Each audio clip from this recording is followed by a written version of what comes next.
Hello everybody, I'm John. I'm back again today to share a behind-the-scenes look at a deck that I recently constructed called Gust of Wind. It's an homage to one of my favorite anime films and probably one of the greatest anime films of all time, Kiki's Delivery Service.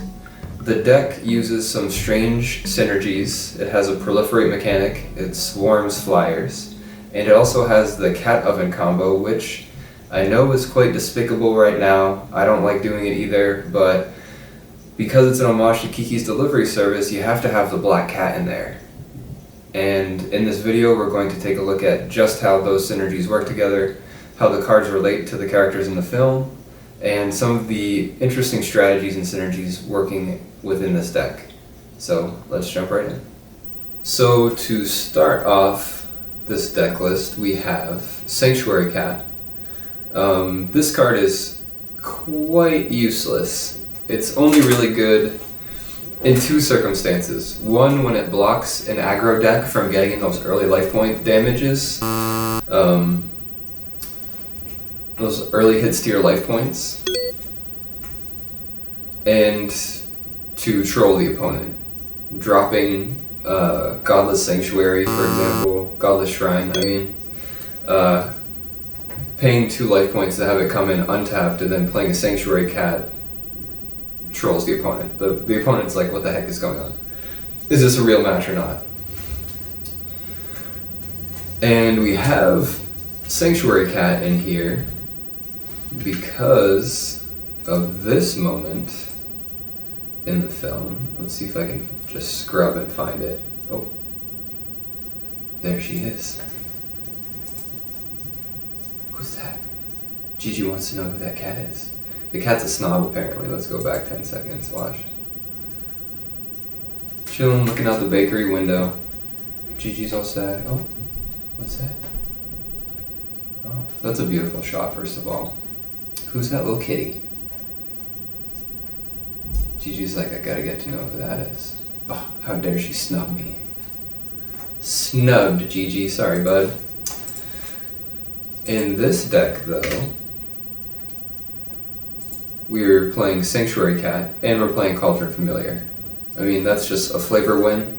Luckily for us being those who play this deck, Cauldron Familiar, unlike Sanctuary Cat, is actually super useful.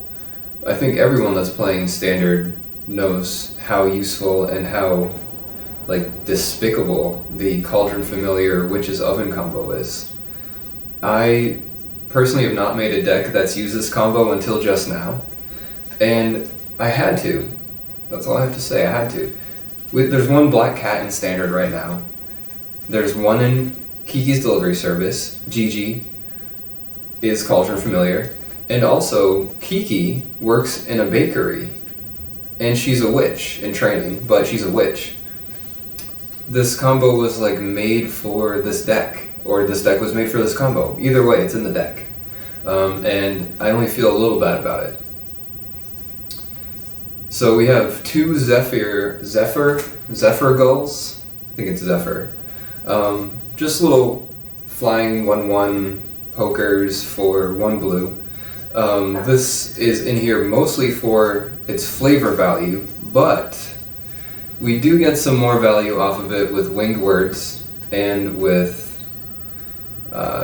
Mu Yanling Celestial Wind's ultimate ability, which has gone off before, and it is hilarious to swing in with a couple really gassed up freaking bird things, Zephyr Gulls. Mu Yanling is kind of the spirit of the wind in this deck. At first I was thinking it could be Kiki, but they don't very much look very similar, and Kiki's just she's a young girl in the film. Mu Yanling looks like she's older. Anyway, we'll jump into Mu Yanling right now, actually. She, I'm assuming, which I might be wrong, forgive me, is a legendary planeswalker for 4 and 2 blue, +1 ability. Until your next turn, up to 1 target creature gets -5, -0. The -3 ability, return up to 2 target creatures to their owner's hands. This is great tempo control, especially decks that want to put counters on creatures, or a token-based deck. If you bounce tokens back to their owner's hands, they're gone forever. The -7 ability is really why we have a proliferate mechanic in this deck in the first place. -7, creatures you control with flying get +5/+5 until end of turn. That's huge, and Muyanling starts at 5. This one does, at least. So in 3 turns, you could potentially have a swarm of huge flying attackers. And with the proliferate mechanic that we run here with Karn's Bastion, you can have that even sooner, really. I've had it go off a few times, actually, and not only has it pumped my Zephyr Gulls, but it's also pumped Air Elemental, which is, I suppose, the wind personified, or it's, this is the spirit of the wind. Well, I guess that's Muyanling. This is the Gust of Wind itself from the film. In Kiki's Delivery Service, the wind is like the character's #1 opponent, I guess. It's their #1 challenge that they have to overcome, and it manifests in many ways. It's always manifesting in the way that it affects other things. So when spoiler alert, when the dirigible at the end of the film crashes into the shore, and Tombo is found holding on to one of its tie-down ropes, that catalyzes the climax of the film, which is Kiki rushing out after she's thought that she's lost her powers, rushes out on her broom. She can barely ride it. It's like trying to buck her off all over the place. She goes out anyways, in the face of self-doubt, in the face of danger, to save Tombo, the boy that she is interested in, if not loves. And she does just that. Right as Tombo is slipping and falling, can't hold on to the tie-down rope any longer, they're by the midnight clock. The midnight clock in this deck, the clock tower in the film. Kiki's on her crazy broom, she dives down and catches Tombo right before he hits the ground. And without the crazy wind that is the catalyst for this and so many other events, there would be no climax, or it would be different in the film, and maybe not as good. I actually really love the presence of wind in this film. I love that there's no direct enemy to overcome. There's no Voldemort. There's no great dragon to slay. It's really a very introspective film about coming of age, knowing oneself, and believing in oneself. So that was the inspiration for me to make this deck in the first place. Moving on, we call back to the painting in Kiki's Delivery Service that Ursula has drawn. After meeting Kiki and learning about her and her powers, she drew a painting. I'll pull it up here. It's probably like halfway through the film. She's in the cabin.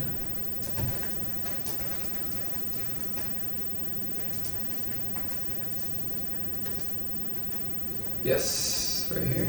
This is Ursula, first of all. The painter in the woods, one of Kiki's many mentors throughout the film. And this is the painting that she's drawn after getting to know Kiki. You can see a Pegasus already. There's an ox. I want to get a close-up right there. Pause. Ah, I missed it.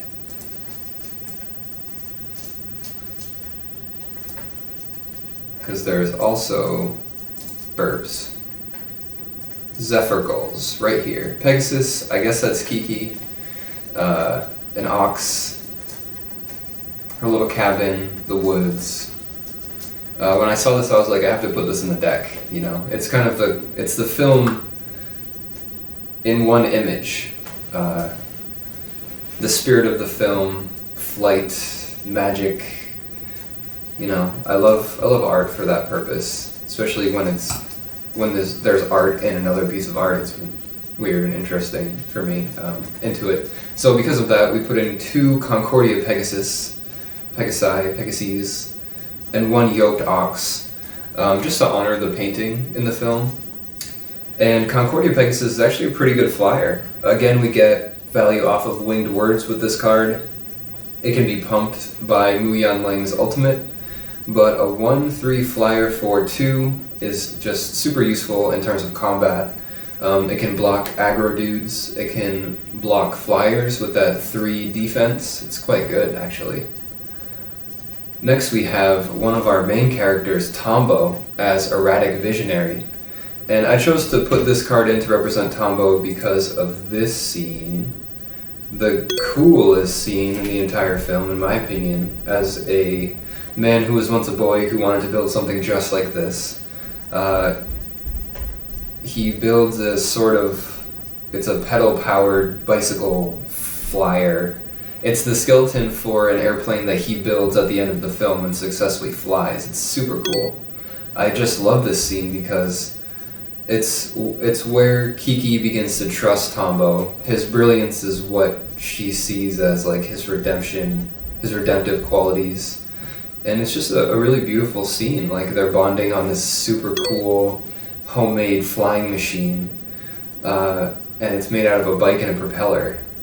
I kind of want to try to build it in real life. But until then, I'll build decks like this and pay homage in my own way. I'm just going to let this run for a second because I think it's so freaking cool. Again, knowing oneself, Kiki kicks off, decides to trust Tombo. Everybody's like, oh, that's cool.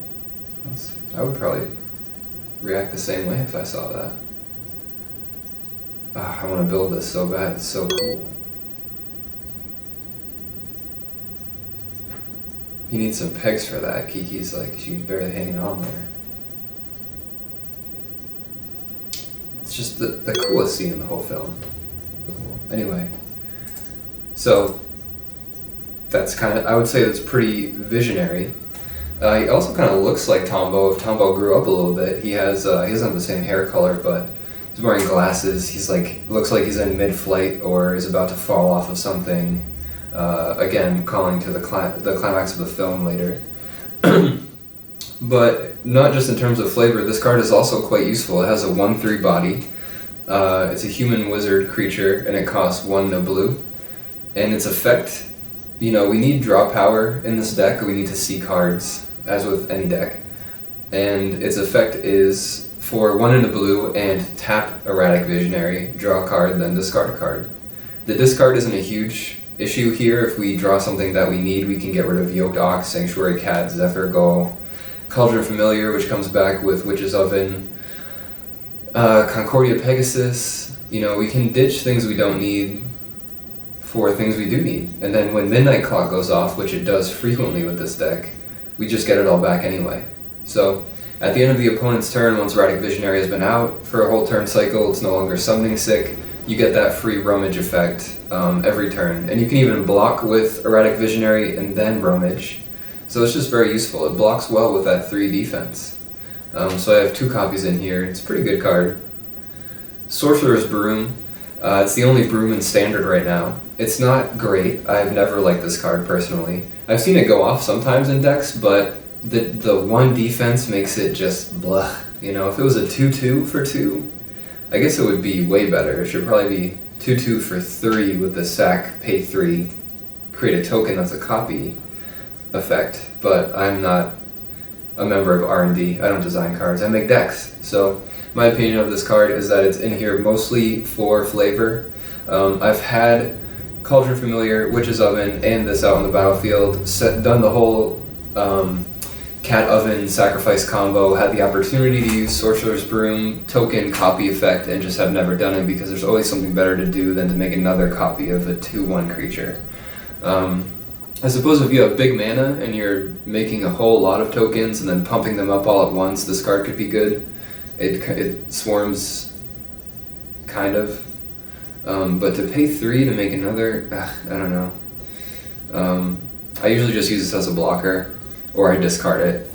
It sucks, but when you're building homage decks, when you're building thematic decks like this, the challenge is to use cards that are not good in ways that make the deck playable, you know? And if there's a broom and we're making a deck about Kiki's Delivery Service, you can't not use a broom. Maybe in future builds I'll try to see how I can use this more, but right now the focus of this deck is like flyers, flyers, flyers, flyers, flyers, cat oven, in terms of its strategy in the card game. Next we have Sorceress Spyglass.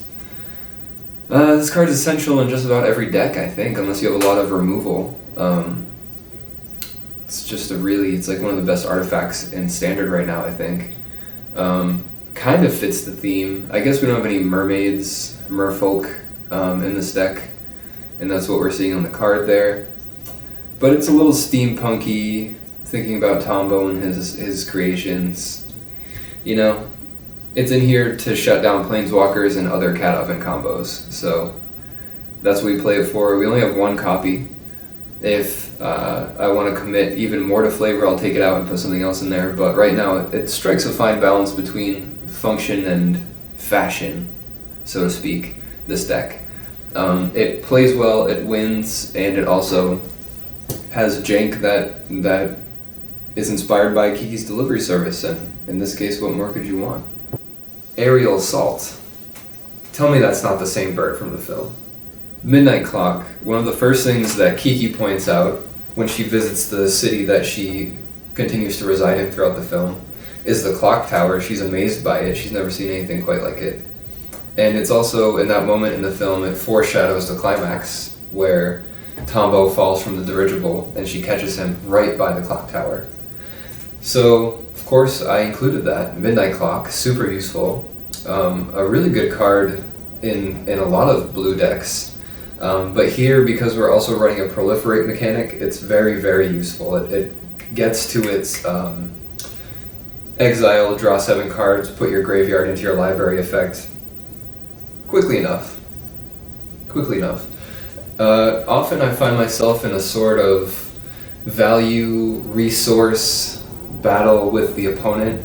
They'll have 2 cards, I'll have 1 card. My board state might be a little bit better, but they have 1 bomb in their hand, like maybe they have a board wipe. And having Midnight Clock around, if all goes to bleep, just sink all that mana into Midnight Clock, get a fresh hand, put everything you just lost into your deck and draw again, possibly. More often than not, at least 1 time wipe comes up when I ultimate Midnight Clock, so that usually gets me out of a pickle. And early to mid game, it's mana ramp, so it's the equivalent of playing a Locket. I think it's just better.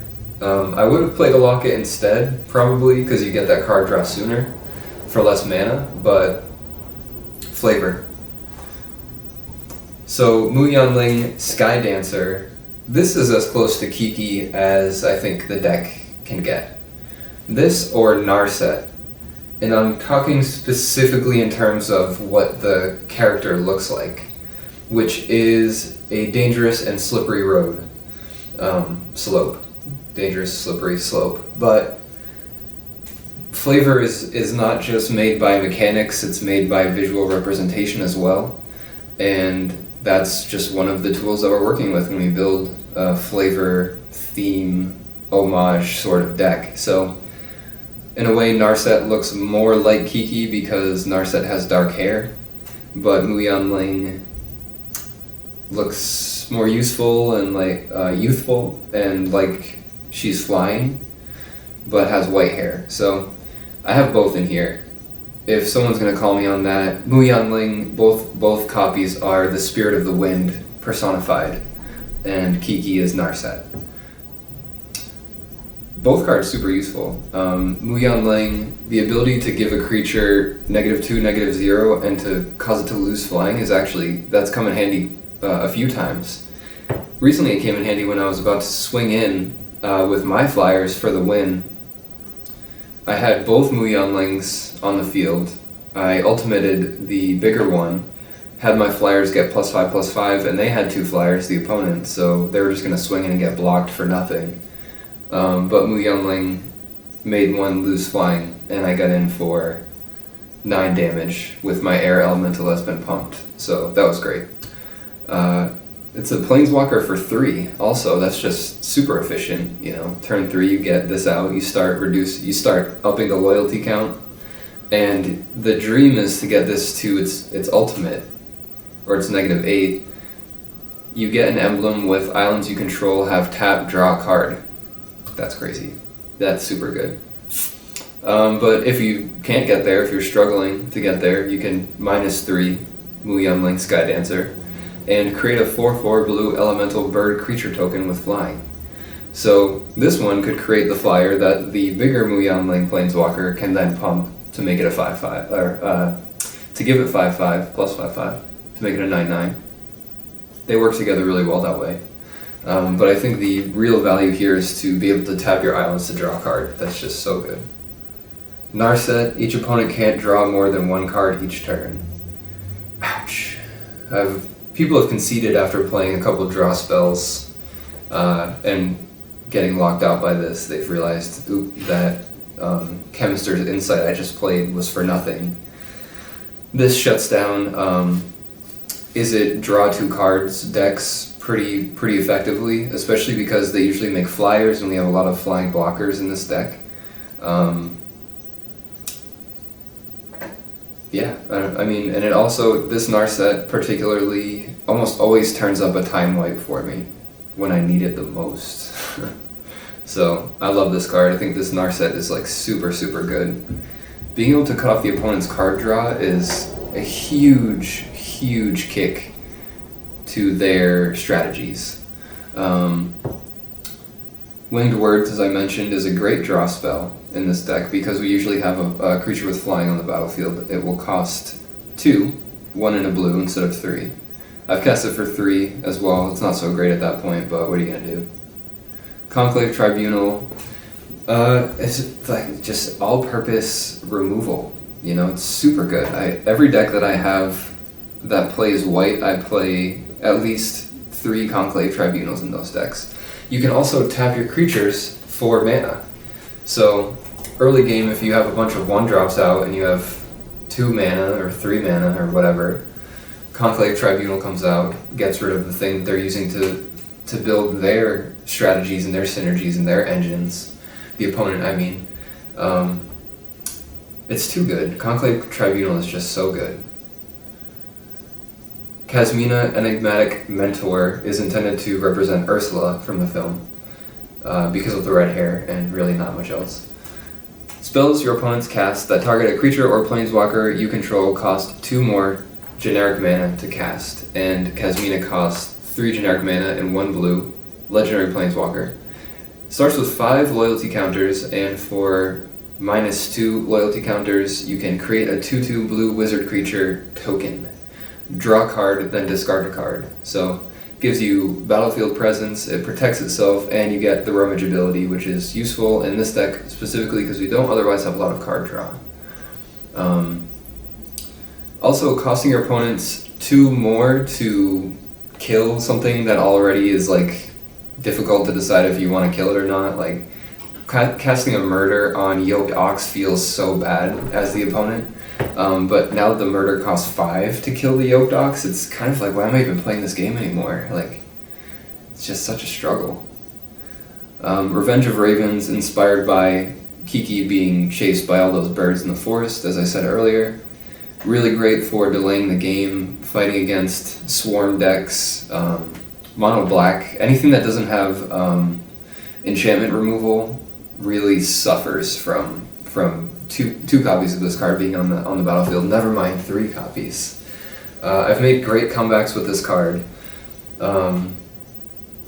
It's super good and it's flavorful. It's a little dark. Kiki's Delivery Service doesn't have anyone getting their eyes plucked out, thankfully, but we'll have to look past that for this video.